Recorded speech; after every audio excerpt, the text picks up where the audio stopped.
ever wondered how early humans interacted? Have you ever been interested in the emergence of government?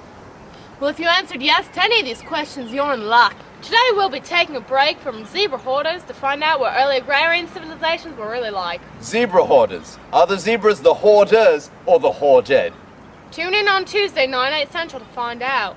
Well, thanks to experimental time travel technology, we'll be going back to the year 3057 BC. I was getting to that. Well, I don't want a lawsuit on my hands. Well, I don't want to work with a fake Australian.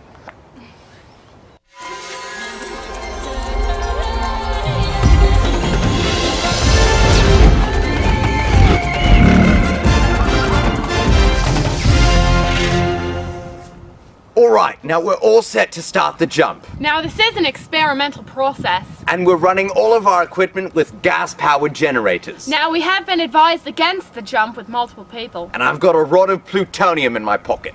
So that's plutonium, toxic gases, multiple people experimenting And on. Jerry's working today. Oh great, the machine's being run by an incompetent nincompoop. You're not a real Australian. You're a dingo with a degree. Well, at least I didn't go online college.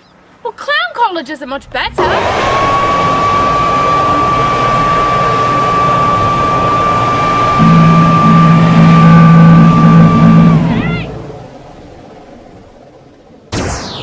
As you can see, the jump was successful. But where's my pack?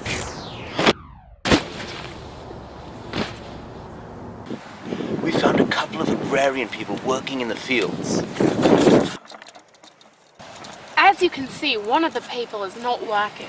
After the rise of agriculture, some surpluses in food began being produced, which means not everybody has to work farming. As you can see, one major innovation by agrarian civilizations is their use of animals not just for their meat, but for their secondary products. Like poop. And horsepower. You can see this mighty beast is farming lands that humans couldn't possibly farm on their own. As you can see, the people here have already begun irrigating the land. They do this because natural rainfall does not occur here. They do this by creating channels and canals in the ground. You see, the delicious waters of this canal will nourish farmland miles down the road. That's disgusting. Now these are two major innovations made by agrarian societies, which led to more resources, which means more people. Larger populations lead to bigger innovations. This is because between more people, more connections can happen, which means more collective learning. Just like the little connections in your brain, the more connections between people lead to bigger collective learning. People competent in certain fields began to arise. Like potters, or farmers, or even soldiers. Now those specialists became dependent on those who could provide pots and bricks and protection. Food and sauce. Yes. Yes. Now you see, when so many people are so interdependent, an elite group... An elite group of people was necessary to help regulate these interactions. As you can see, the farmer over there does not mind working for the authority, which suggests a consent-based power. Many of these consent-based power situations come from a ranked lineage. In other words, this gentleman might have inherited his position high up in the farming hierarchy. Or it was some sort of reciprocity. The same means by which I keep my job. Or another form of consent-based power is skilled power, meaning that, you know, that man over there might be skilled at sitting in a long chair drinking agrarian cocktails.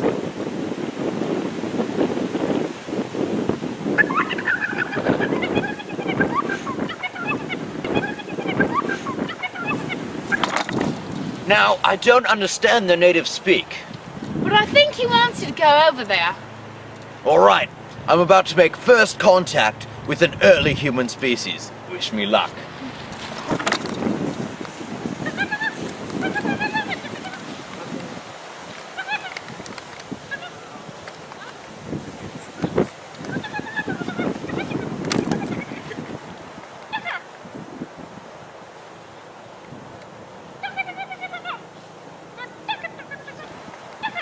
As you can see here, this is a great example of coercive power. Help! My colleague is being forced to work against his will.